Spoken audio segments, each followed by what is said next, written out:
मराठा समाजाचे प्रश्न आम्हीच सोडवले आणि पुढेही आम्हीच सोडवणार। मराठा ओबीसी समाजावर अन्याय होऊ देणार नाही, मात्र कुणाचंही आरक्षण काढून घेणार नाही, मुख्यमंत्री फडणवीसांची ग्वाही।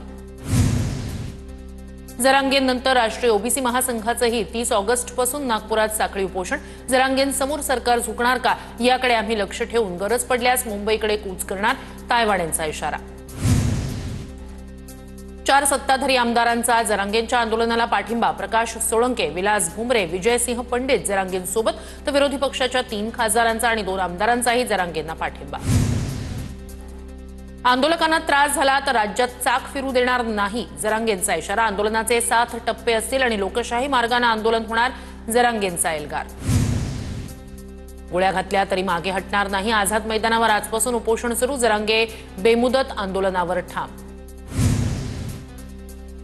गणेशोत्सवात अडथळा आणायला आमच्या हातात बंदुका आहेत का? जरांगे विरोधकांवर आक्रमक। अंतरवाली सराटीत गणपती काळात महालक्ष्मी बसलेल्या असताना हल्ला केला, तेव्हा कुठे होता? मनोज जरांगेंचा हल्लाबोल। चर्चेला कधीही नकार दिला नाही, समितीतील सदस्यांसोबत जरांगेंशी चर्चा करायला जाणार, विखे पाटील यांची माहिती। आंदोलनात खंड पडू देऊ नका, आमच्या अटी शर्थी काढून टाकाव्यात, जरांगेंची मागणी।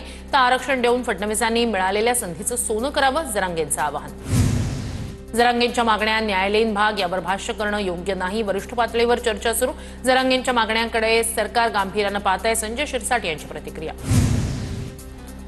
फडणवीस आरक्षण देणार असं त्यांचे नेते म्हणतात, म्हणजे फडणवीसांकडे आरक्षण देण्याची कुवत आहे हे त्यांचे नेते मान्य करतात। मराठा आरक्षणावरून सुषमा अंधारेंचं ट्विट।